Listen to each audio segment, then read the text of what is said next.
The call came on a Tuesday morning while I was watering my African violets. Lila's voice bubbled through the phone with that particular brand of enthusiasm she reserved for occasions when she wanted something. "Mom. I have the most wonderful idea," she chirped, her words tumbling over each other like excited children. "What if we took you out for your birthday this year? Somewhere really special." I paused, the watering can be suspended mid-pour. Lila hadn't remembered my birthday without a Facebook reminder in 5 years. "That's very thoughtful, sweetheart, but you don't need to." No, I insist. "Evan and I have been talking, and we want to do something really meaningful this year. You've done so much for us, for Sophie. It's time we return the favor. Before we begin, make sure to like and subscribe, and please tell me and others, what's one life lesson everyone should hear before it's too late? Share it in the comments below. Thanks." There was something in her tone, a rehearsed quality that made my stomach flutter with unease. But I pushed the feeling down. Maybe I was being paranoid. Maybe my daughter genuinely wanted to celebrate with me. "Where were you thinking?" I asked, settling into my kitchen chair. "This amazing new place downtown. Meridian. Have you heard of it? It's supposed to be incredible. Very modern, very sophisticated. The kind of place you deserve." I hadn't heard of it, but I could already picture it: stark white walls, tiny portions arranged like abstract art, and prices that would make Henry roll over in his grave. But if it made Lila happy. "That sounds lovely," I said. "Perfect. Saturday at 7. And Mom?" Her voice dropped to that conspiratorial whisper she'd used as a child when she was planning something. "Dress nice. This is going to be a night to remember." After I hung up, I stood in my kitchen for a long moment, looking around at the space Henry and I had created together. The mismatched chairs we'd collected over the years, the chipped ceramic bowl that held our keys, the photograph of us at Niagara Falls tucked behind the salt and pepper shakers. Everything had a story, a purpose, a place. I shook my head, dismissing the strange feeling that had settled in my chest. It was just dinner. What could possibly go wrong? Meridian was exactly what I'd expected, all glass and steel, with lighting so dim you needed a flashlight to read the menu. The hostess, a willowy girl with perfectly straight hair, led me through a maze of tables to where Lila and Evan were already seated. Lila stood to hug me, her embrace lasting just a beat too long, like she was performing for an audience. She looked stunning, as always, her dark hair swept into an elegant chignon, her dress probably costing more than my monthly grocery budget. "Mom, you look beautiful," she said, though I caught her eyes flickering over my outfit with barely concealed disappointment. I'd chosen my navy dress, the one Henry had always said brought out my eyes. It was classic, appropriate, but apparently not modern enough for Meridian. Evan rose from his chair with that practiced smile of his, the one he wore at work functions and family gatherings, all teeth and no warmth. "Evelyn, happy birthday. You look wonderful." He pulled out my chair with exaggerated gallantry, and I settled in, trying to ignore the way the other diners seemed to glance our way. The restaurant was full of young couples and business people, all speaking in hushed tones about things that sounded important but probably weren't. "I took the liberty of ordering wine," Lila said, gesturing to the bottle already breathing on the table. "It's Bordeaux. Very special." I nodded, though I would have preferred a simple glass of Chardonnay. The wine was probably excellent, but it tasted like an obligation on my tongue. "So," Evan said, leaning back in his chair with the casual confidence of a man who'd never doubted his place in the world, "how have you been, Evelyn?" "Keeping busy." It was small talk, the kind of conversation we'd had 100 times before. I told them about my book club, my volunteer work at the animal shelter, and the new recipe I'd tried last week. Normal things. Safe things. But I could feel something building beneath the surface of their polite attention, like pressure in a kettle before it whistles. We were halfway through our appetizers, some sort of foam that tasted like nothing and cost probably $20, when Lila reached under the table and produced the gift bag. It was pink, aggressively so, with tissue paper fluffed up like cotton candy and ribbons that caught the restaurant's ambient lighting. The bag itself probably cost more than most people's birthday gifts. "We couldn't wait until dessert," Lila said, her eyes bright with excitement. "We're just too excited to share this with you." I accepted the bag with the appropriate amount of gratitude, though something cold was beginning to settle in my stomach. The tissue paper crinkled as I pushed it aside, and my fingers found the smooth surface of a picture frame. I lifted it out, and for a moment, I couldn't process what I was seeing. It was a photograph of a house, modern, sleek, with floor-to-ceiling windows and a lawn so perfect it looked artificial. The kind of house you'd see in a magazine, all clean lines and expensive landscaping. "Do you like it?" Lila asked, her voice vibrating with barely contained energy. I turned the frame over in my hands, looking for some clue about what this meant. It's very nice." "Whose house is it?" Lila's smile widened until it seemed to take up her entire face. "It's yours." The words hit me like a physical blow. I set the frame down carefully, my hands suddenly unsteady. "I'm sorry, what?" "Your new home," she repeated, clapping her hands together like a child who'd just revealed a surprise party. "Isn't it perfect?" I looked from Lila to Evan, searching their faces for some sign that this was a joke, a misunderstanding, anything other than what it appeared to be. But their expressions were serious now, expectant. "I don't understand," I said slowly. "My new home." Evan leaned forward, his elbows on the table, his voice taking on the patient tone he probably used with difficult clients. "We've been thinking, Evelyn. Your current place is getting to be a lot for you to handle, isn't it? All those stairs, the maintenance, the upkeep. It's a big responsibility for someone your age." "Someone my age?" The words came out sharper than I'd intended, and I saw Lila's eyes flicker with something that might have been an annoyance. "What Evan means," she said quickly, her voice smooth as silk, "is that we want to help. You've done so much for us over the years, and now it's our turn to take care of you." The restaurant seemed to fade around me, the conversations at other tables becoming a distant hum. I felt like I was underwater, everything muffled and strange. "Take care of me, how, exactly?" I asked. Lila and Evan exchanged a look, quick, but I caught it. It was the kind of look married couples share when they've rehearsed a conversation. "Well," Evan said, his voice carefully casual, "we've been looking at options. Downsizing options. Places that would be more manageable for you, more appropriate for this stage of your life." "This stage of my life," I repeated, the words tasting bitter in my mouth. "The thing is, Mom," Lila said, reaching across the table to cover my hand with hers, "we've already started the process. We didn't want to burden you with all the details and paperwork. We know how stressful these things can be." My hand went cold under hers. "What process?" "We've been in touch with some realtors," Evan said. "Just preliminary conversations, you understand. Getting a sense of the market, what your options might be." I pulled my hand away from Lila's, my heart beginning to pound. "You've been talking to realtors about my house?" "Not talking, exactly," Lila said quickly. "More like, exploring possibilities. We want to make sure you have the best options available when you're ready to make the transition." "When I'm ready." My voice was rising now, and I could feel other diners beginning to glance our way. "I never said I was ready for anything." Evan's smile never wavered, but I caught a flash of something harder in his eyes. "Of course not. We're just trying to be proactive. To help you plan for the future."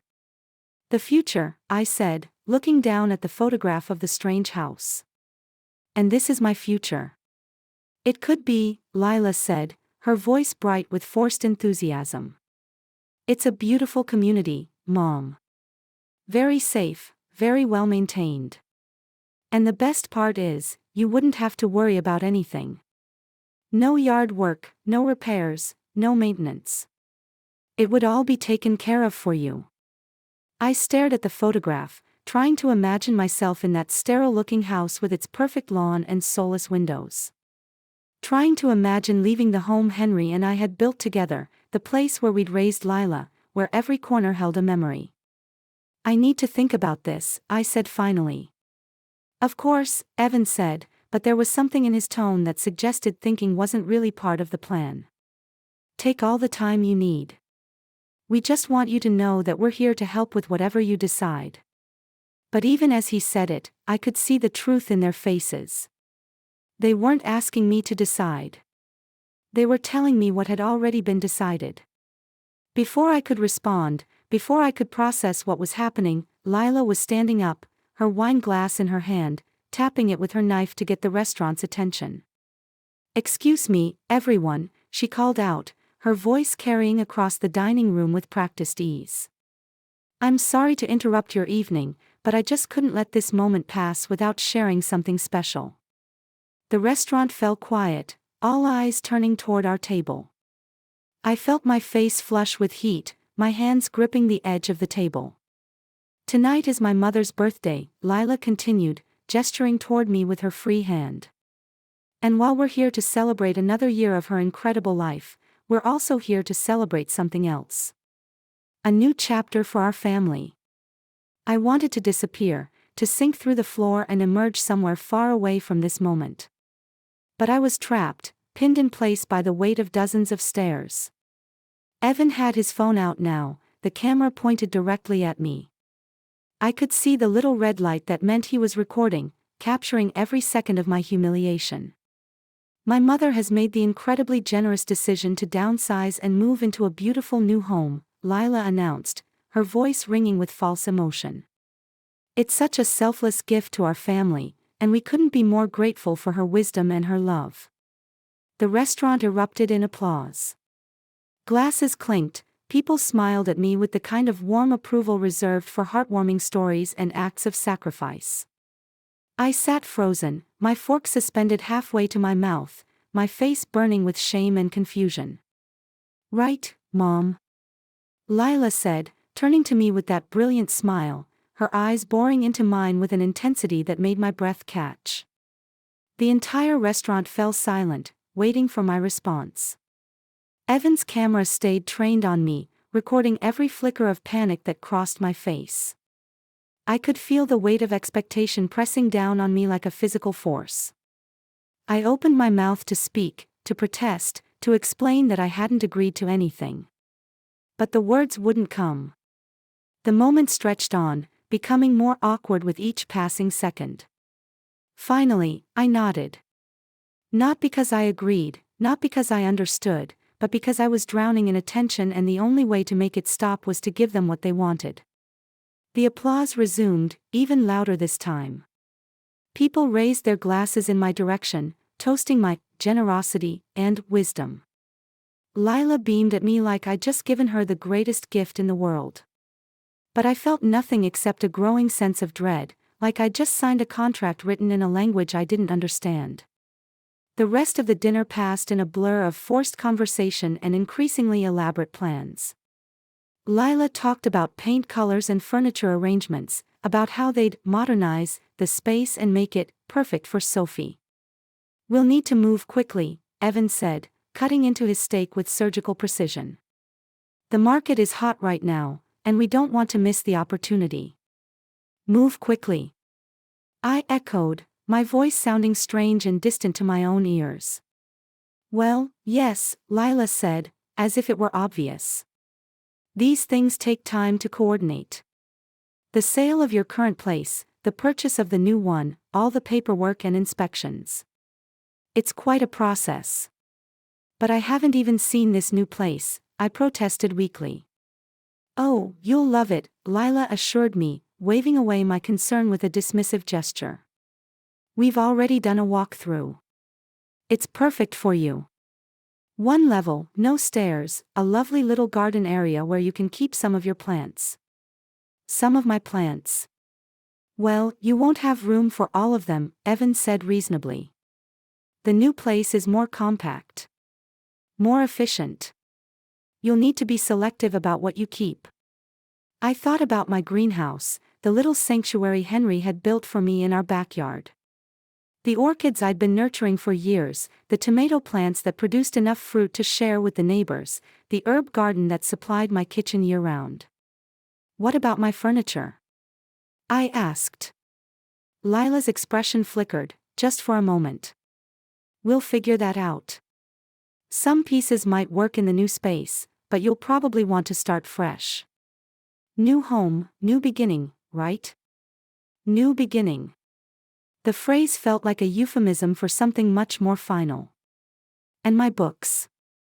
Mom, Lila said with a laugh that didn't quite reach her eyes, you have so many books.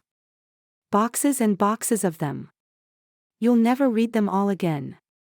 Maybe it's time to let some of them go. Let them go.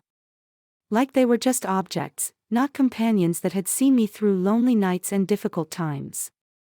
Not the collection Henry and I had built together over 30 years of marriage.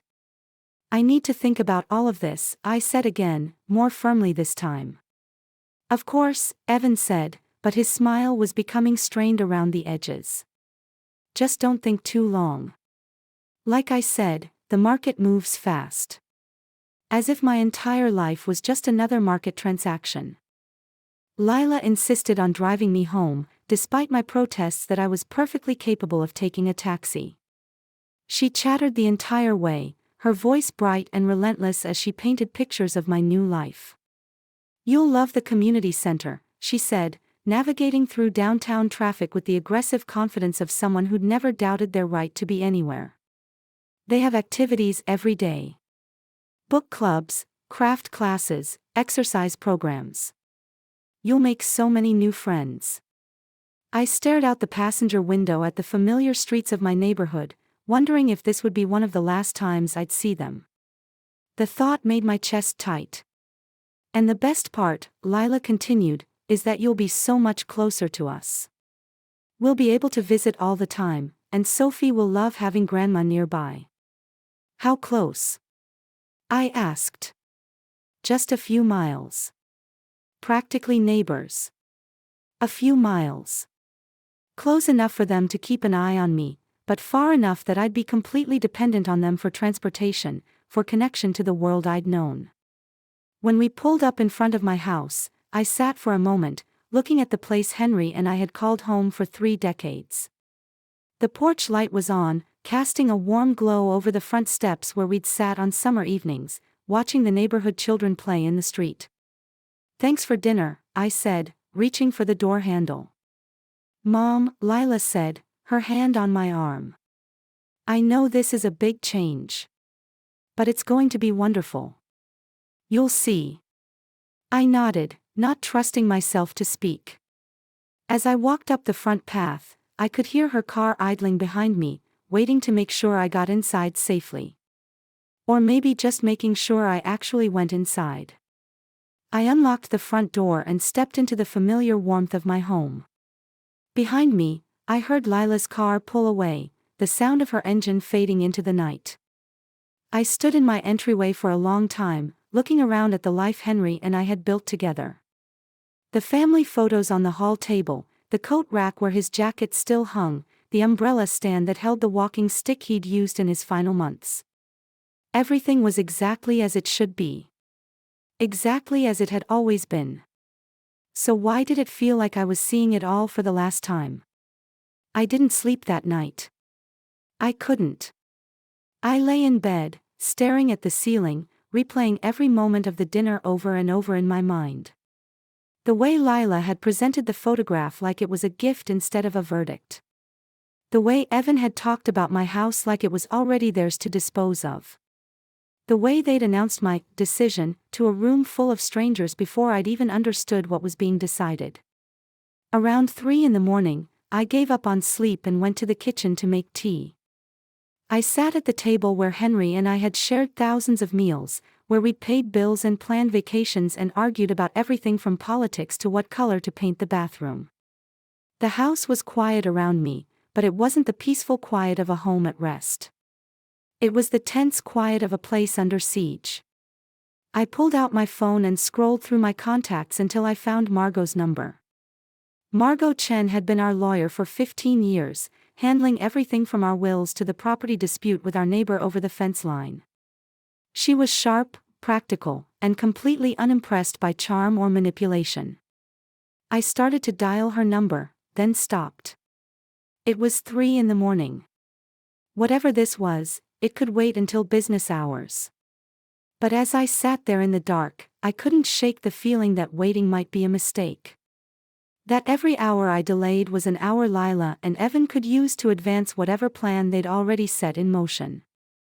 I thought about the power of attorney form I'd signed during my hospital stay 2 years ago. At the time, it had seemed like a reasonable precaution.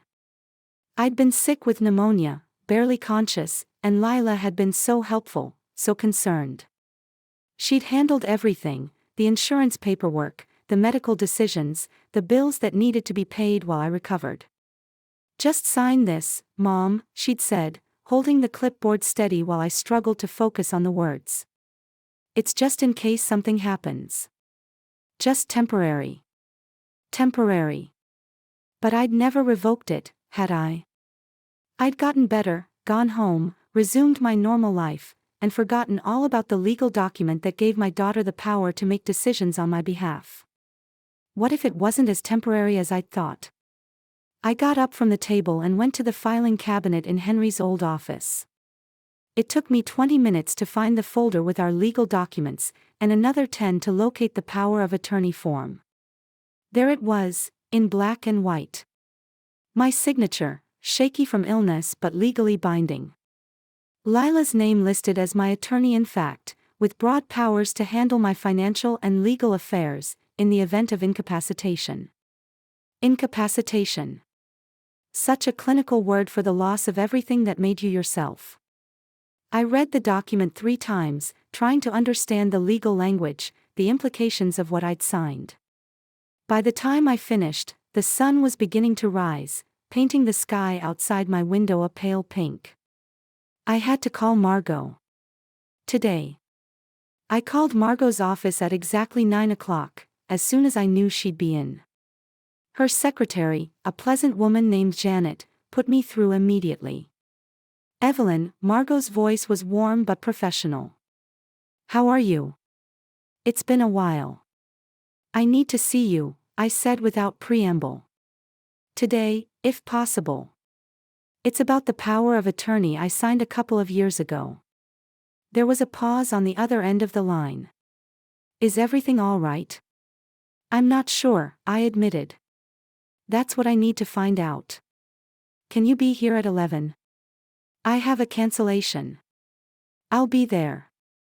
I spent the next hour gathering every legal document I could find: wills, insurance policies, bank statements, the deed to the house. I dressed carefully, choosing my most professional outfit, the navy suit I'd worn to Henry's funeral. If I was going into battle, I wanted to look like someone who couldn't be easily dismissed. Margot's office was in a converted Victorian house downtown, all dark wood and leather-bound books. It was the kind of place that inspired confidence, that suggested serious people doing serious work.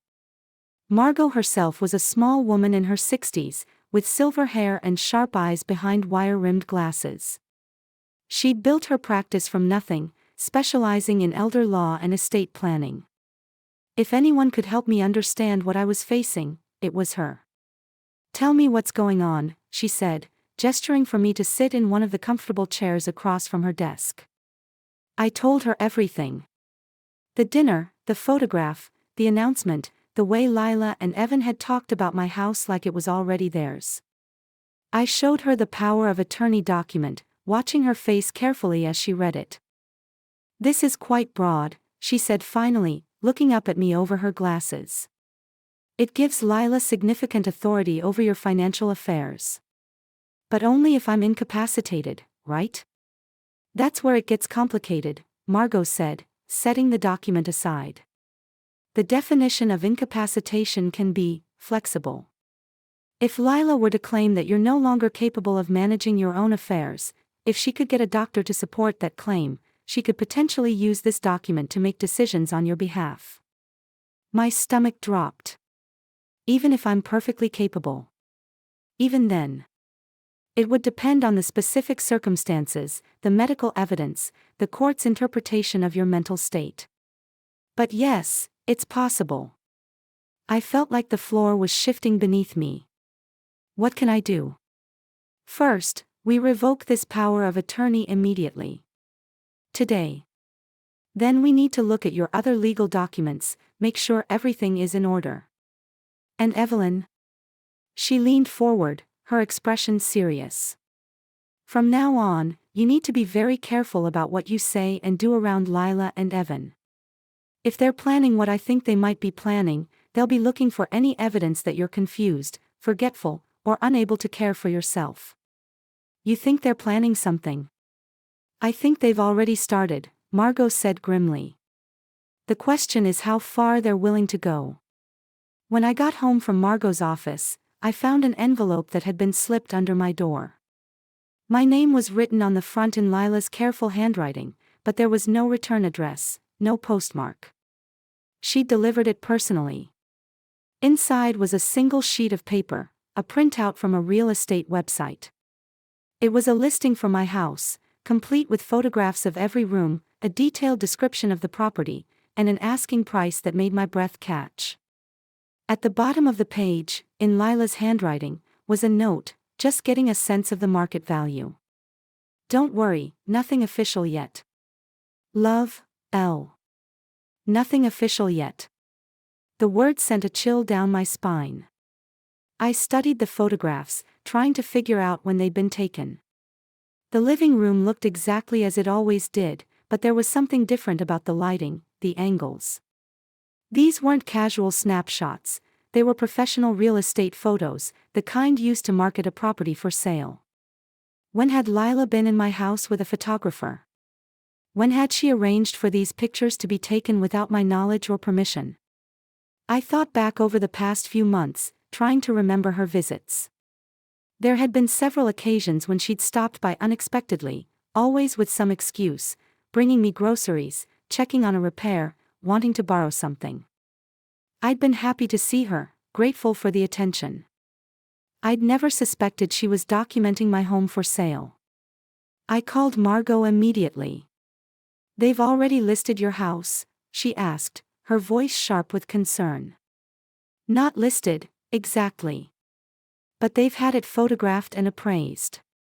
The paperwork says it's just to get a sense of market value, but they're clearly moving forward with or without your consent, Margot finished. Evelyn, this is more serious than I thought. We need to act quickly. What do you mean? I mean they're not just planning to pressure you into selling. They're planning to sell whether you agree or not. And if they can establish that you're not competent to make your own decisions, they might be able to do it legally.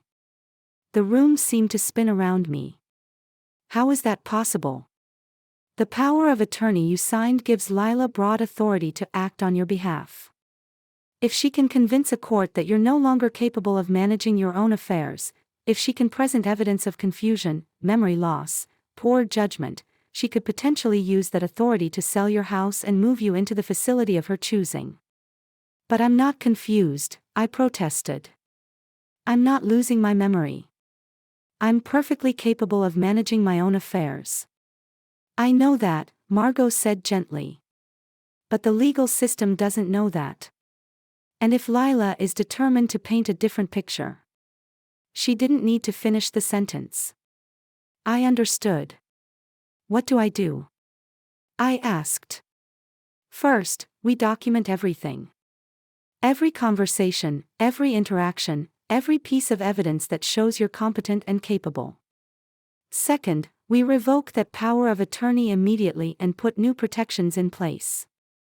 And third, we prepare for the possibility that this is going to get ugly. That evening, Lila called. Hi, Mom, she said, her voice bright and cheerful. How are you feeling today? You seemed a little overwhelmed last night. Overwhelmed. Such a careful choice of words.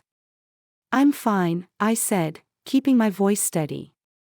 Though I did find the real estate listing you left for me. There was a pause. Oh, that. I hope you don't mind. Evan knows someone in the business, and we thought it would be helpful to get a professional assessment of the property value. Just for planning purposes. Planning purposes.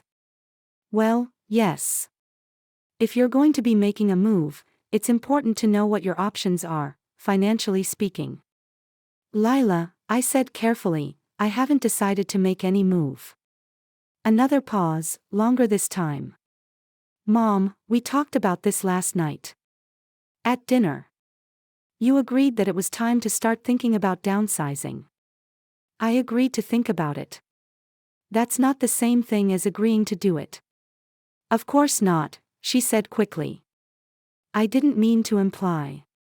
Look, why don't I come over tomorrow? We can sit down and talk through everything properly. Make sure we're all on the same page. That's not necessary. I insist. This is too important to handle over the phone. I'll bring lunch. We can make a day of it. Before I could protest further, she'd hung up. I sat holding the phone, staring at the real estate listing spread out on my kitchen table. The photographs of my home looked strange and impersonal, like pictures of a house I'd never seen before. The description talked about original hardwood floors, and vintage fixtures, and potential for renovation, as if the life Henry and I had built here was just a starting point for someone else's vision. I thought about calling Margot, but what would I tell her? That my daughter wanted to have lunch with me. That she was concerned about my living situation. On the surface, it all sounded perfectly reasonable, perfectly normal. But I knew better. I could feel the trap closing around me, invisible but inexorable. Lila arrived the next day at exactly noon, carrying bags from an expensive deli and wearing the kind of smile that didn't quite reach her eyes. I brought your favorites, she announced, unpacking containers of soup and sandwiches. Tomato basil and grilled cheese, just like when you were sick last winter. When I was sick. Another careful reference to my supposed frailty. We ate at the kitchen table, making small talk about Sophie's school and Evan's work and the weather. But I could feel the real conversation lurking beneath the surface, waiting for the right moment to emerge. It came with dessert, a slice of chocolate cake from the same bakery where Henry and I had ordered our wedding cake 32 years ago. This place holds so many memories, Lila said, looking around the kitchen with what appeared to be genuine nostalgia. I can still picture Dad standing at that stove, making his famous Sunday pancakes. He loved this kitchen, I said softly. He said it was the heart of the house. It really is, she agreed. But Mom, don't you think it's getting to be a lot for you to maintain? All these rooms, all this space. It must be lonely sometimes. There it was. The opening gambit. I'm not lonely, I said. I have my friends, my activities, my garden. I'm quite content here. I know you are, she said quickly. But contentment isn't the same as happiness, is it? And I worry about you, rattling around in this big house all by yourself. What if something happened? What if you fell, or had a medical emergency? Who would know? I have neighbors. I have friends who check on me. But it's not the same as having family nearby. People who really care about you, who would notice if something was wrong. She reached across the table and took my hand, her fingers warm and soft. Mom, I know this is hard to think about. But we're not getting any younger, any of us. And I want to make sure you're safe and cared for. That's all this is about. I looked into her eyes, searching for some sign of the little girl I'd raised, the daughter who used to crawl into my lap when she was scared or sad. But all I saw was calculation, a careful performance designed to achieve a specific outcome. What exactly are you proposing? I asked. She squeezed my hand. Just that we explore some options. Look at some places that might be a better fit for this stage of your life. Places where you wouldn't have to worry about maintenance or yard work or any of the burdens that come with homeownership. Burdens, I repeated. Poor choice of words, she said quickly. I just meant responsibilities. Things that might be easier to let someone else handle. And my house. Well, obviously we'd need to sell it to finance your new living situation. But Mom, the market is so strong right now. You'd get a wonderful price for this place. More than enough to set you up comfortably wherever you decide to go. Wherever I decide to go. As if I would have any real choice in the matter. I need time to think about this, I said. Of course you do. But Mom? Her grip on my hand tightened slightly. Don't take too long. These opportunities don't last forever. And I'd hate for you to miss out on something perfect because we waited too long to act. After she left, I sat at the kitchen table for a long time, staring at the empty containers from our lunch. The chocolate cake sat half-eaten on my plate, suddenly too sweet to finish. I thought about what Margot had said about documenting everything. I got up and found a notebook, then sat down to write out every detail of our conversation while it was still fresh in my memory. As I wrote, I began to see the pattern more clearly. The way Lila had framed every statement as concern for my welfare. The way she'd planted seeds of doubt about my ability to live independently. The way she'd made it sound like selling my house was not just inevitable, but urgent. It was masterfully done. If I tried to tell someone else about this conversation, it would sound like a loving daughter expressing reasonable concerns about her aging mother. The manipulation was so subtle, so carefully crafted, that it would be almost impossible to prove. Almost. But I am documenting it now. Every word, every implication, every carefully constructed argument. If this was going to be a battle, I was going to be prepared. 3 days later, I found another envelope under my door. This time, it contained official-looking documents, forms from something called Sunset Manor Assisted Living Community. The brochure was glossy and professional, full of photographs of smiling elderly people engaged in various activities. There were pictures of comfortable-looking apartments, a dining room with white tablecloths, a garden area with benches and walking paths. It looked pleasant enough, in the way that all such places looked pleasant in their marketing materials. But it wasn't home. It wasn't the place where Henry and I had built our life together. Attached to the brochure was a handwritten note from Lila. Thought you might like to see what we've been looking at. The waiting list is quite long, but Evan knows someone who might be able to help us move things along. Let me know what you think. Love, L. The waiting list is quite long. As if my placement there was already being arranged. I called Margot immediately. They're moving very quickly, she said after I described the latest development. This suggests they're working to a timeline. What kind of timeline? I'm not sure yet. But Evelyn, I think we need to consider the possibility that they're planning to force the issue. If they can establish that you're no longer capable of living independently, they could potentially have you declared incompetent and moved to a facility against your will. The words hit me like a physical blow. They can do that. It's not easy, but it's possible. Especially if they have medical evidence to support their claim. What kind of medical evidence? A doctor's assessment that you're suffering from dementia, depression, or some other condition that affects your judgment. Or evidence that you're not taking proper care of yourself, not eating well, not taking medications, not maintaining your home properly. I thought about Lila's recent visits, the way she'd commented on the dust on my bookshelves, the expired milk in my refrigerator, the prescription bottles on my kitchen counter. At the time, I'd thought she was just being helpful, concerned. Now I wondered if she'd been building a case. What do I do? I asked. First, you get a complete medical evaluation from your own doctor. Something that establishes your mental competency beyond any doubt.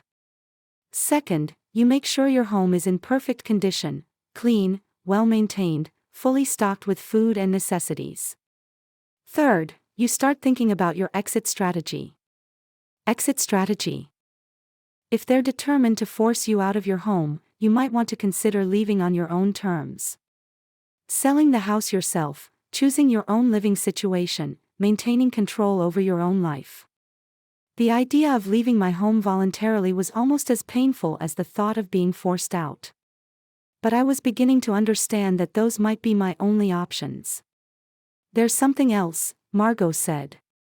I think you should consider the possibility that this isn't just about your house. What do you mean? I mean they might be after more than just the property. If they can establish guardianship over you, they'd have control over all your assets, your bank accounts, your investments, your insurance policies. Everything. The room seemed to tilt around me. How much are we talking about? Including the house. Probably close to $1 million. $1 million. Enough to change someone's life completely. Enough to make them willing to destroy their relationship with their own mother. Evelyn, Margot said gently, I need you to understand something.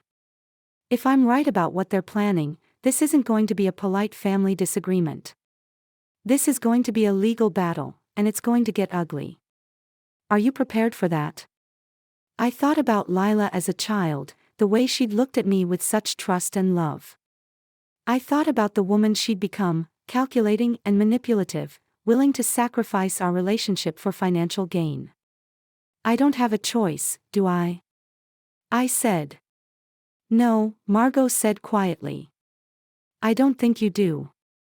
Dr. Patricia Reeves had been my physician for over a decade. She was a no-nonsense woman in her 50s who treated her patients like intelligent adults rather than fragile children. If anyone could provide an objective assessment of my mental and physical condition, it was her. I scheduled a comprehensive physical and mental health evaluation, explaining that I needed documentation of my competency for legal purposes. Dr. Reeves didn't ask for details, but I could see the concern in her eyes. The evaluation took 3 hours. Blood tests, cognitive assessments, memory tests, physical examinations. Dr. Reeves was thorough and professional, but I could tell she was troubled by the need for such documentation. Evelyn, she said as we finished up, your test results are excellent. Your cognitive function is well within normal ranges for someone your age. Your physical health is good. There's absolutely no medical reason why you couldn't continue living independently. Will you put that in writing? Of course. But can I ask why this is necessary? I told her about Lila and Evan's plans, about the power of attorney, about the assisted living brochures. Dr. Reeves listened without interruption, her expression growing more serious with each detail. I'm going to give you a complete written assessment, she said when I finished. And I'm going to be very specific about your mental competency and your ability to make your own decisions. If anyone tries to challenge that, they'll have to explain why they disagree with a licensed physician who's been treating you for 10 years. Thank you, I said, feeling a small measure of relief. Evelyn, she said as I was leaving, be careful. What you're describing sounds like elder abuse. If you need help, if you feel unsafe, don't hesitate to call me. Elder abuse. The words followed me home, echoing in my mind. Was that what this was? Was my own daughter abusing me? The thought was almost too painful to contemplate. But as I looked around my home, the home she was planning to take from me, I had to admit it might be true. The call came 2 days later, while I was in the garden tending to my tomatoes. Mom, Lila's voice was tight with what sounded like barely controlled panic. I need you to come to the hospital. Right away. My heart stopped. What's wrong? Is it Sophie? Evan? It's not, no, everyone's fine. But there's been an incident. A misunderstanding. The police are involved. The police. I dropped my gardening gloves, my hands suddenly shaking. Lila, what's going on? I can't explain over the phone.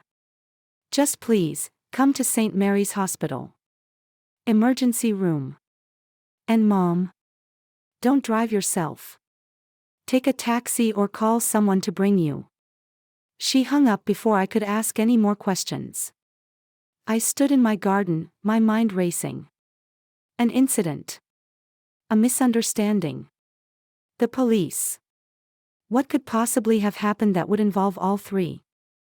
And why had she told me not to drive? I was a perfectly competent driver. I'd never had an accident, never even had a traffic ticket. Unless this was part of the plan. Unless whatever was waiting for me at the hospital was designed to establish that I was confused, disoriented, unable to make good decisions. I thought about calling Margot, but there wasn't time. If something had really happened to Sophie or Evan, I needed to be there. If this was a trap, I needed to walk into it with my eyes open. I called a taxi and spent the 20-minute ride to the hospital trying to prepare myself for whatever was waiting. The emergency room was busy, full of people with various injuries and illnesses. I found Lila in the waiting area, pacing back and forth with her phone pressed to her ear. "Mom, thank God," she said when she saw me, ending her call and rushing over. "I was so worried about you." "Worried about me?" "Lila, what's going on? You said there was an incident." "There was. Is. Oh, Mom, this is so embarrassing." She took my arm and guided me to a quiet corner of the waiting room. The police got a call about an elderly woman wandering around the neighborhood, seeming confused and disoriented. They brought her here to be checked out. I stared at her, not understanding. "What does that have to do with us?" "Mom," she said gently, her voice full of what sounded like genuine concern, "it was you. The woman they brought in was you." The words didn't make sense. I shook my head, trying to process what she was saying. "That's impossible. I've been home all day. I was in my garden when you called." "Mom, that was yesterday. You called me this morning, very upset, saying you were lost and couldn't find your way home. Don't you remember?" I felt the ground shifting beneath me. "No. That didn't happen. I didn't call you. I was in my garden. The police found you 3 blocks from your house, still in your gardening clothes. You told them you were looking for Henry." "Henry? My husband who had been dead for 5 years." "No," I said, my voice rising. "That's not true. I know Henry is dead. I would never." I didn't. But even as I protested, doubt began to creep in. Had I lost time somehow? Had I been confused, disoriented? The morning felt fuzzy in my memory, indistinct. "It's okay, Mom," Lila said, her arm around my shoulders. "These things happen. It's nothing to be ashamed of. But we need to have you checked out, make sure everything's all right." A doctor appeared at my elbow, a young man with kind eyes and a gentle manner. "Mrs. Morrison. I'm Dr. Kim. I understand you've had a difficult morning." "I don't understand what's happening," I said, my voice sounding small and lost. "That's all right. Let's just have a look at you, make sure you're okay. Your daughter is very concerned." They led me to an examination room, where Dr. Kim asked me a series of questions. What day was it? Who was the president? Could I remember what I'd had for breakfast? I answered as best I could, but my mind felt foggy, uncertain. The questions seemed designed to trip me up, to expose gaps in my memory or judgment. "Mrs. Morrison," Dr. Kim said finally, "I'm going to recommend that you stay overnight for observation. Just as a precaution." "Is that necessary?" I asked. "I think it would be wise. You've had what appears to be a significant episode of confusion. We want to make sure there's no underlying medical cause." I looked at Lila, who nodded encouragingly. "It's just one night, Mom. I'll stay with you." Something about the situation felt wrong, but I couldn't put my finger on what it was. The details were all plausible, the concern seemed genuine, the medical recommendation sounded reasonable. But deep in my gut, I knew I was being manipulated. I just couldn't prove it. "All right," I said finally. One night, as they prepared to admit me, I caught a glimpse of Lila on her phone in the hallway. She was speaking in low, urgent tones to someone, and I heard fragments of the conversation. "Went perfectly, she's completely confused, doctor agrees, tomorrow we can." The word sent a chill down my spine. But when she came back into the room, her face was full of nothing but love and concern. "Don't worry, Mom," she said, squeezing my hand. "Everything's going to be fine." But I knew it wasn't. I knew that whatever was happening here was just the beginning. And I knew that by the time I figured out how to fight back, it might already be too late. The overnight stay at the hospital was a masterclass in psychological manipulation. Every interaction was designed to reinforce the narrative that I was confused, disoriented, and unable to care for myself. The nurses spoke to me in the overly cheerful tones reserved for children and the mentally impaired. They asked me the same questions over and over: what day it was, where I lived, whether I remembered how I'd gotten there. When I gave the same correct answers repeatedly, they exchanged meaningful glances that suggested my responses were somehow concerning. Dr. Kim returned the next morning with a clipboard full of forms and a grave expression. "Mrs. Morrison," he said, settling into the chair beside my bed, "we've completed your evaluation, and I have some concerns." "What kind of concerns?" "Your daughter has provided us with some background information about recent changes in your behavior. Memory lapses, confusion about dates and times, difficulty managing your household responsibilities." I stared at him. "What background information? I haven't had any memory lapses." "She mentioned that you've been forgetting appointments, leaving appliances on, having trouble with basic tasks like paying bills." "That's not true," I said, my voice rising. "None of that is true." Dr. Kim made a note on his clipboard. "Mrs. Morrison, it's very common for people experiencing cognitive decline to be unaware of their symptoms. The brain has ways of compensating, of filling in gaps that we don't even realize exist." "I'm not experiencing cognitive decline," I insisted. "I'm perfectly capable of managing my own affairs." "I understand this is difficult to accept," he said gently. "But given yesterday's episode, combined with the concerns your daughter has raised, I think it would be prudent to consider some additional support." "What kind of support?" "Well, there are several options. Adult day programs, in-home care services, assisted living facilities. Your daughter mentioned that you've been looking at some very nice communities." Of course she had. "I want to go home," I said firmly. "I understand. And that may be possible, with the right support system in place. But Mrs. Morrison, I have to ask, do you really think it's safe for you to be living alone right now?"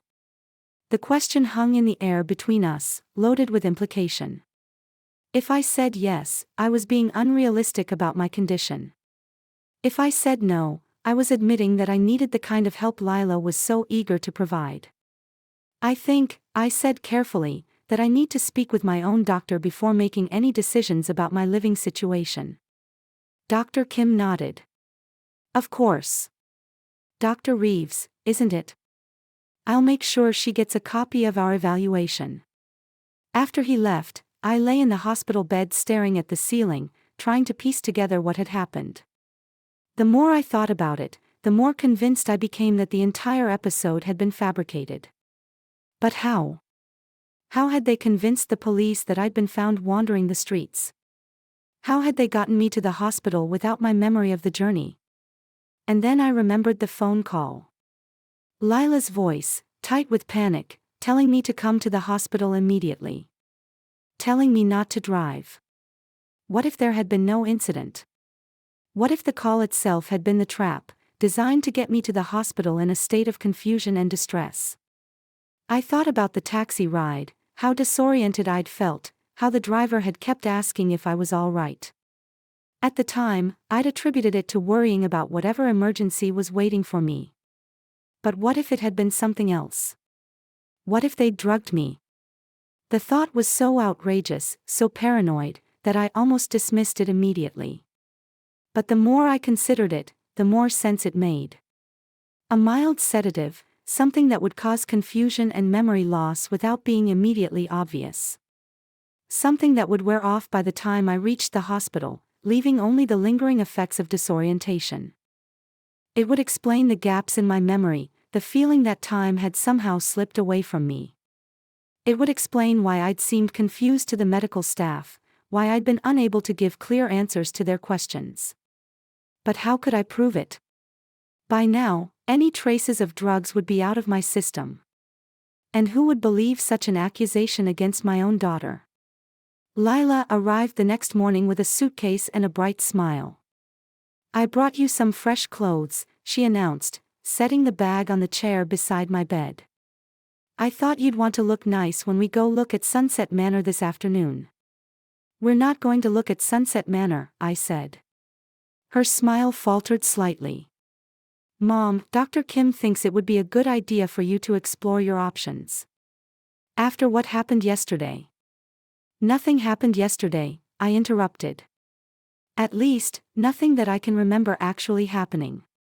"Mom, you were found by the police, wandering around in your gardening clothes, asking strangers if they'd seen Henry. The officer who brought you in said you seemed very confused and disoriented." "Then let me talk to that officer. Let me hear his account of what happened."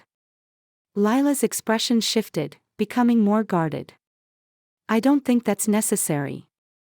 The important thing is that you're safe now, and we're going to make sure you stay safe. By putting me in an assisted living facility. By making sure you have the support you need.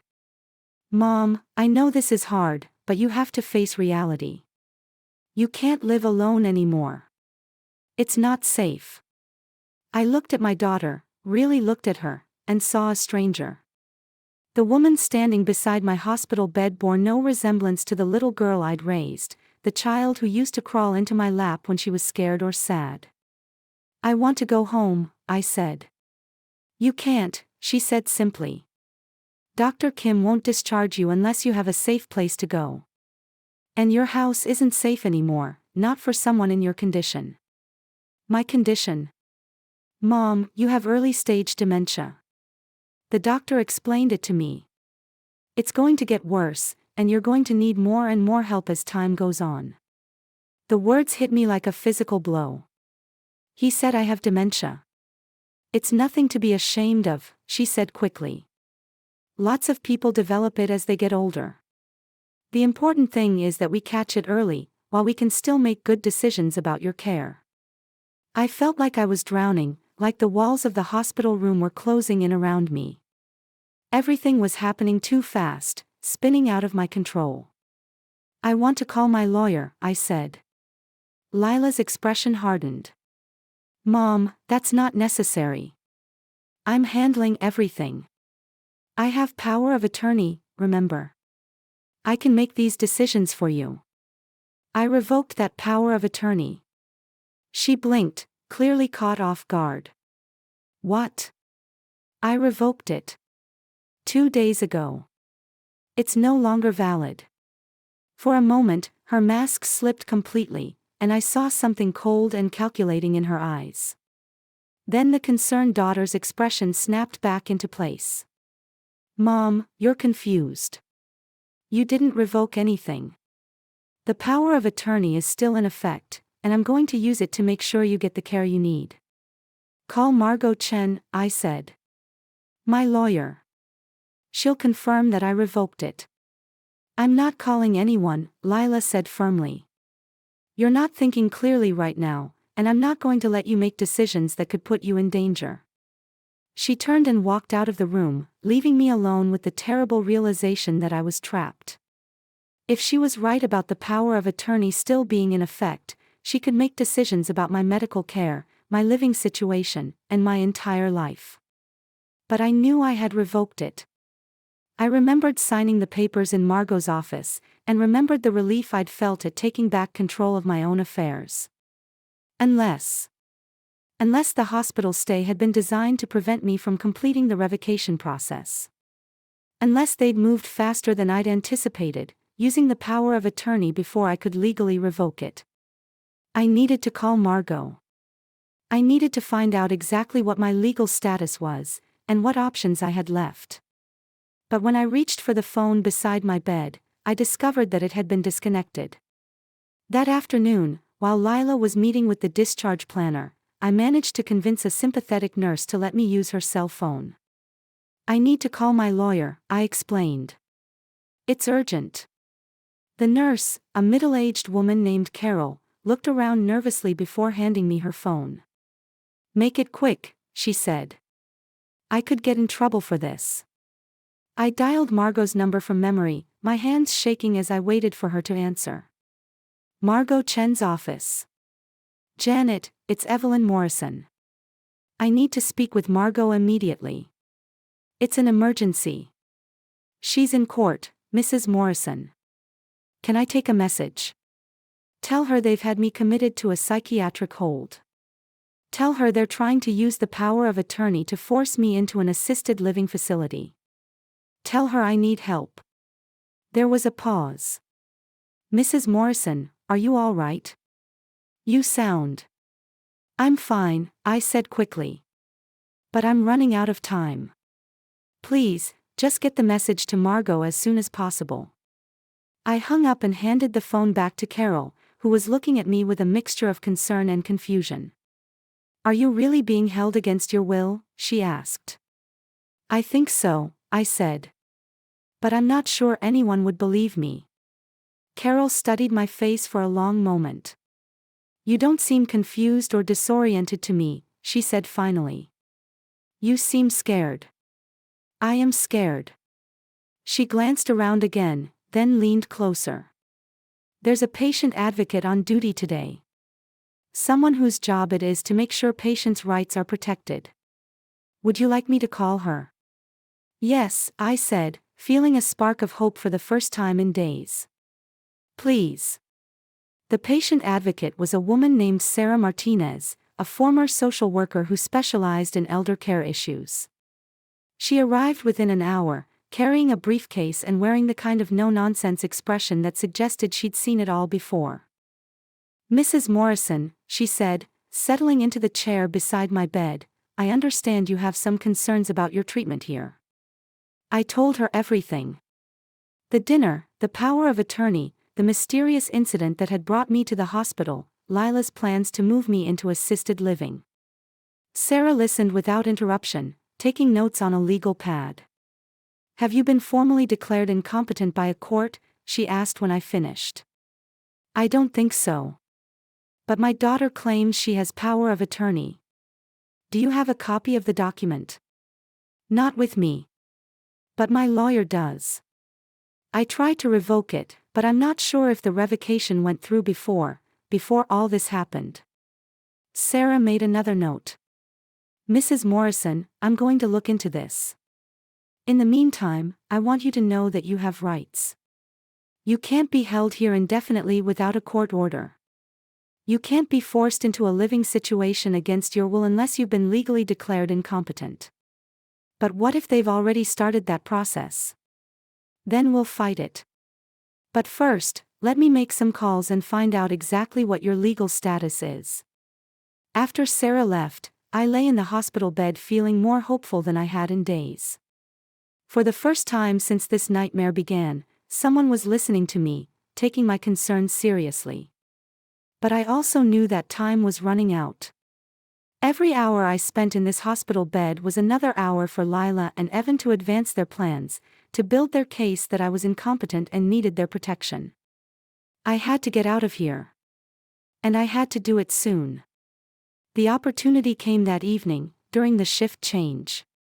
The hospital was always chaotic during those transition periods, with nurses hurrying to complete their documentation and brief their replacements. I'd been watching the patterns, timing the rounds, noting when the hallways were empty and when they were busy. I'd also been observing the other patients, learning which ones were mobile and which ones were bedridden, which rooms had visitors and which ones were quiet. At 7:15 p.m., during the height of the shift change chaos, I got up from my bed and walked calmly out of my room. I was still wearing the hospital gown, but I'd put on the clothes Lila had brought me underneath. To anyone who glanced my way, I looked like a patient going for a walk, something that was perfectly normal and unremarkable. I made my way to the elevator, my heart pounding but my expression calm. The elevator was empty, and I rode it down to the ground floor without encountering anyone who questioned my presence. The lobby was busy with visitors coming and going. I walked through it like I belonged there, like I was just another family member leaving after a visit. No one gave me a second glance. Outside, I hailed a taxi and gave the driver my home address. As we pulled away from the hospital, I felt a mixture of relief and terror. I was free, but for how long? The house was dark when we arrived. I paid the driver and walked up the front path, my key ready in my hand. But when I tried to unlock the door, the key wouldn't turn. They'd changed the locks. I stood on my own front porch, staring at the door that no longer recognized my key, and felt the full weight of what was happening to me. They hadn't just taken my freedom, they'd taken my home. But I wasn't defeated yet. I walked around to the back of the house, where Henry had always kept a spare key hidden under a loose brick in the garden wall. It was still there, covered in dirt and spider webs but functional. I let myself in through the back door and stood in my kitchen, breathing in the familiar sense of home. Everything looked the same, but it felt different somehow. Violated. Like strangers had been going through my things, making plans for my possessions. I didn't turn on any lights. Instead, I moved through the house by memory, gathering the things I would need. Important documents from Henry's office. Jewelry and photographs from my bedroom. Clothes and toiletries from the bathroom. I worked quickly but carefully, knowing that Lila would discover my absence soon and would probably come here looking for me. I had maybe an hour, 2 at most, before they realized I was gone. In Henry's office, I found the folder with our financial documents. Bank statements, investment records, insurance policies. I also found something else, a letter Henry had written to me before he died, sealed in an envelope with my name on it. I'd never seen it before. It must have been hidden among his papers, waiting for me to find it when I needed it most. I opened it with trembling hands. My dearest Evelyn. If you're reading this, then I'm gone and you're facing some kind of crisis that's brought you to this old filing cabinet. I hope I'm wrong, but I suspect that crisis might involve Lila. I've been watching her for years, seeing the way she looks at our home, our possessions, our life together. I've seen the calculations in her eyes, the way she measures everything in terms of what it might be worth to her someday. I love our daughter, but I don't trust her. And I don't want you to face whatever's coming alone and unprepared. In the safety deposit box at First National, you'll find documents that Lila doesn't know about. A second will, one that protects you and your interests. Money set aside in accounts she can't access. Legal protections I put in place because I was afraid this day might come. The key is taped under the bottom drawer of this desk. Box 247. I'm sorry I couldn't protect you from this while I was alive. But I can protect you now, even from beyond the grave. All my love. Henry. I sat in the dark office, tears streaming down my face, holding the letter that felt like a message from heaven. Henry had known. Somehow, he'd seen this coming and had prepared for it. I found the key exactly where he'd said it would be, taped to the underside of the desk drawer. It was small and brassy, with the bank's logo stamped on one side. I added it to the bag of documents I was collecting, along with Henry's letter. Then I continued gathering what I needed, working by feel and memory in the darkness. By the time I finished, I had 2 suitcases full of essentials and a clear plan. I would go to the bank first thing in the morning and see what Henry had left for me. Then I would disappear, at least temporarily, while I figured out how to fight back. I called another taxi and waited for it at the end of the block, hidden in the shadows of Mrs. Patterson's hedge. As it pulled up, I saw headlights turning onto my street from the other direction. Lila's car. I got into the taxi and gave the driver the address of a motel on the other side of town. As we drove away, I watched through the rear window as Lila's car pulled into my driveway. I was free, at least for now. But I knew the real battle was just beginning.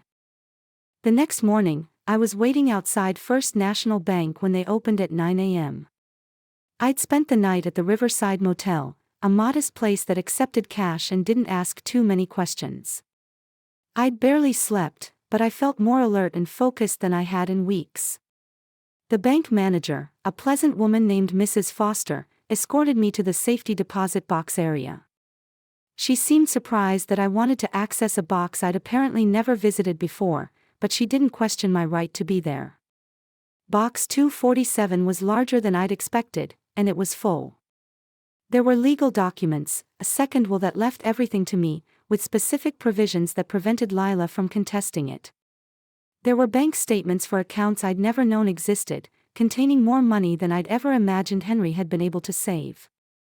There was also a thick folder labeled, insurance policies, life insurance, disability insurance, long-term care insurance. Policies that would provide for me no matter what happened, policies that Lila couldn't touch. But the most important document was at the bottom of the box. It was a revocation of power of attorney, dated 6 months before Henry's death and properly notarized.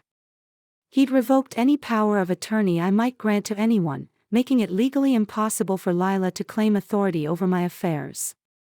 I sat in the small viewing room, surrounded by the evidence of Henry's love and foresight, and felt a strength I hadn't experienced in months. He'd given me the tools I needed to fight back. I made copies of everything, storing the originals back in the safety deposit box and taking the copies with me. Then I walked to Margot's office, ready to take control of my own life again. Margot was waiting for me when I arrived, her expression a mixture of relief and concern. "Evelyn, thank God you're all right. When I got Janet's message about you being held at the hospital, I was terrified." "I'm fine," I said, settling into the chair across from her desk. "But I need your help. And I have some documents that might change everything." I showed her Henry's letter and the contents of the safety deposit box. Her eyes widened as she read through the papers. "This changes everything," she said finally. "With this revocation of power of attorney, Lila has no legal authority over your affairs. None whatsoever. But she's been claiming that she does. Then she's been committing fraud. Evelyn, this is serious. If she's been using a power of attorney that she knew was invalid, if she's been making medical and financial decisions on your behalf without authority, she could face criminal charges." "I don't want to press charges against my own daughter," I said. "I just want to be left alone." "I understand. But we need to establish your legal position clearly and definitively. We need to make sure this never happens again." Margot spent the next hour outlining our strategy. We would file papers with the court establishing my competency and my right to make my own decisions. We would send cease and desist letters to anyone who had been working with Lila under the assumption that she had power of attorney. We would put legal protections in place that would prevent any future attempts to have me declared incompetent. "What about the house?" I asked. "What about it?" "They changed the locks. They're treating it like it's already theirs." Margot's expression hardened. "That's breaking and entering, at minimum. Possibly burglary, depending on what they've taken. We can have the police escort you back to your own home if necessary." "I don't want to go back," I said, surprising myself with the admission. "What do you mean?" "I mean the house doesn't feel like home anymore. They've contaminated it somehow, made it feel unsafe. I think I want to sell it myself, on my own terms." Margot nodded slowly. "That's your right. And with the financial resources Henry left you, you have options. You could buy something smaller, something that's entirely yours. Or you could rent for a while, take time to decide what you really want. I want to disappear, I said. At least for a while. I want to go somewhere they can't find me, somewhere I can think and plan without looking over my shoulder. That's possible. But Evelyn, you need to understand, if you disappear completely, Lila might try to have you declared missing. She might claim that your disappearance is evidence of your incompetency. Then what do you suggest? Let me handle the legal side of things. You focus on taking care of yourself. Find a place where you feel safe, but stay in touch with me. Let me be your point of contact with the outside world. It sounded like a reasonable plan. More than reasonable, it sounded like salvation. There's one more thing, I said, pulling out my phone. I want to record a statement. Something that establishes my mental state, my competency, my understanding of what's been happening to me. Something that can't be disputed later. Margot nodded. That's an excellent idea. I spent the next 30 minutes recording a detailed account of everything that had happened, from the dinner at Meridian to my escape from the hospital. I spoke clearly and calmly, laying out the facts without emotion or accusation. When I finished, Margot made several copies of the recording and stored them in different locations. Now, she said, let's talk about where you're going to go. The cabin was everything I needed it to be and nothing I didn't. It sat on 2 acres of wooded land beside a small lake, 40 miles from the nearest town and 100 miles from the life I'd left behind. It was rustic but comfortable, with a stone fireplace, a small but efficient kitchen, and windows that looked out over the water. The previous owner had been an artist who'd used it as a retreat, and there was something peaceful about the space that spoke to creative solitude and quiet contemplation. I'd found it through a discreet real estate agent Margot had recommended, someone who specialized in helping people who needed to relocate quickly and quietly. The transaction was handled entirely through lawyers and bank transfers. I never had to meet the seller or reveal my reasons for wanting such privacy. The first few weeks were an adjustment. After 30 years in the same house, surrounded by the familiar rhythms of suburban life, the silence of the woods felt almost overwhelming.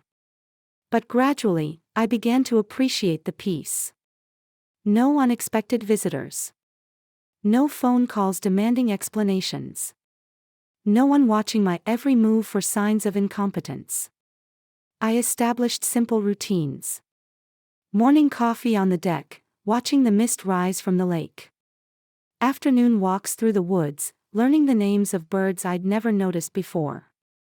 Evening reading by the fireplace, working my way through books I'd been meaning to read for years. I planted a small garden, herbs and vegetables that would grow well in the mountain soil. I learned to fish from my neighbor George, a retired teacher who lived in a similar cabin a mile down the shore. I joined the local library and discovered they needed volunteers for their literacy program. Slowly, carefully, I began to build a new life. Margot called me every few days with updates on the legal proceedings. The case was moving faster than she'd expected, largely because Henry's documentation was so thorough and because Lila's claims fell apart under scrutiny. The hospital has admitted that there's no record of any police incident involving you, Margot reported during one of our calls. No officer brought you in, no report was filed. The entire story appears to have been fabricated. How is that possible? We're still investigating, but it looks like Lila may have had an accomplice on the hospital staff. Someone who helped create false documentation to support her claims about your mental state. The thought that my own daughter had gone to such lengths to manipulate me was almost too painful to contemplate. But it also validated everything I'd suspected about the elaborate nature of her plan. What about the power of attorney? Completely invalid. Henry's revocation was properly filed and legally binding. Lila had no authority to make any decisions on your behalf. The assisted living facility has confirmed that she was in negotiations to have you placed there, but they've now been informed that she had no legal standing to do so. And the house. That's where things get interesting. We've discovered that Lila and Evan had already put your house on the market, using forged documents that claimed you'd signed over power of attorney to them. They'd accepted an offer and were planning to close within the week. I felt a chill run down my spine. If I hadn't escaped when I did, if I hadn't found Henry's hidden documents, they would have succeeded in stealing my home right out from under me. What happens now? Now we have them on multiple felony charges. Fraud, forgery, elder abuse, conspiracy. The district attorney is very interested in prosecuting this case. I still don't want to press charges, I said. I just want to be left alone. I understand your feelings, Evelyn. But this isn't just about you anymore. If they did this to you, they might do it to other elderly people.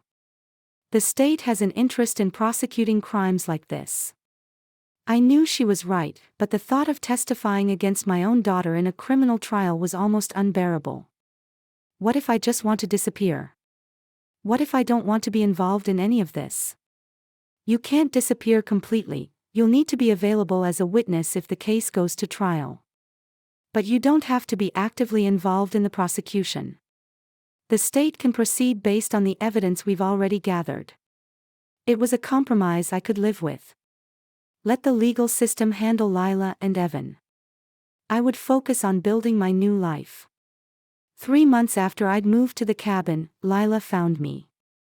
I was working in my garden when I heard a car coming up the gravel drive. I looked up to see a familiar silver sedan pulling to a stop beside my cabin. My heart began to race, but I forced myself to remain calm. I was on my own property, surrounded by legal protections Margot had put in place. Lila couldn't hurt me here. She got out of the car slowly, looking around at the cabin and the woods with an expression I couldn't read. She was thinner than I remembered, and there were dark circles under her eyes that suggested she hadn't been sleeping well. "Hello, Mom," she said, walking toward me with careful steps. I stood up, brushing dirt from my gardening gloves. "Lila. You look good," she said, and there was something in her voice that might have been a genuine surprise. "Healthy. Happy. I am." We stood looking at each other across the small garden, two women who had once been mother and daughter but were now something else entirely. "I know you probably don't want to see me," she said finally. "But I needed to talk to you. To explain." "There's nothing to explain." "Yes, there is." Her voice cracked slightly. "Mom, I know what we did was wrong. I know we hurt you. But you have to understand, we were desperate." "Desperate for what?" "Money. You both have good jobs, a nice house. Evan lost his job 6 months ago. The company downsized, and he was one of the first to go. We've been living on credit cards, trying to keep up appearances, but we're drowning in debt." I felt a flicker of something that might have been sympathy, but I pushed it down. Financial problems didn't justify what they'd done to me. "So you decided to steal my house." "We weren't going to steal it," she said quickly. "We were going to take care of you. Make sure you are safe and comfortable. In an assisted living facility I never chose, paid for with money from the sale of my home." She looked away, unable to meet my eyes. "It seemed like the best solution for everyone." "The best solution for you, you mean?" "Mom, please. I know we went about it wrong, but our intentions were good. We love you. We want what's best for you." I looked at this woman who claimed to love me, who had been willing to destroy my life for her own financial benefit, and felt nothing but sadness. "If you loved me," I said quietly, "you would have talked to me. You would have asked for help instead of trying to take everything I had. Would you have helped us?" The question hung in the air between us. Would I have helped them if they'd come to me honestly, explained their situation, asked for assistance? "I don't know," I said finally. "But you never gave me the chance to find out." Lila's face crumpled, and for a moment she looked like the little girl I remembered, the child who used to run to me when she was hurt or scared. "I'm sorry," she whispered. "I'm so sorry, Mom. I know I can't undo what we did, but I want you to know that I regret it. Every day." "I know you do," I said. "But regret doesn't change what happened. It doesn't give me back the trust you broke or the security you took from me. What can I do? How can I make this right?" I looked around at my garden, my cabin, the life I'd built for myself in this quiet place. "You can leave me alone," I said. "You can let me live my life in peace. Is that what you really want? To never see me again? To never see Sophie?" The mention of my granddaughter was like a knife to the heart. Sophie was innocent in all of this, a child who didn't understand why Grandma had suddenly disappeared from her life. "I think about Sophie every day," I said. "But I can't trust you with my safety, and I can't trust you with hers either. What kind of example are you setting for her? What are you teaching her about how to treat the people she's supposed to love?" Lila flinched as if I'd slapped her. "She misses you. I miss her too. But that's the price of what you did. That's what you chose when you decided to betray me." We stood in silence for a long moment, the weight of everything that had been lost hanging between us. "The prosecutors want me to testify against you," I said finally. Her face went white. "Are you going to?" "I don't know. Part of me thinks you deserve whatever consequences come from your choices. But part of me still remembers the little girl who used to crawl into my lap when she was scared." "Mom. I'm not that little girl's mother anymore," I said, cutting her off. "That little girl grew up to be someone I don't recognize. Someone who was willing to destroy her own mother for money." Lila began to cry then, deep, wrenching sobs that shook her entire body. I watched her fall apart and felt nothing but a distant sadness for the relationship we'd lost. "I need you to leave now," I said. She nodded, wiping her eyes with the back of her hand. Will you think about what I said? About giving me a chance to make things right?" "There's nothing to make right," I said. "There's only moving forward." She walked back to her car slowly, like an old woman carrying a heavy burden. Before she got in, she turned back to me one last time. "I love you, Mom." "I know," I said. "But love isn't enough anymore." I watched her drive away, the sound of her car fading into the distance until there was nothing left but the quiet of the woods and the gentle lapping of water against the shore. That evening, I sat on my deck with a cup of tea, watching the sun set over the lake.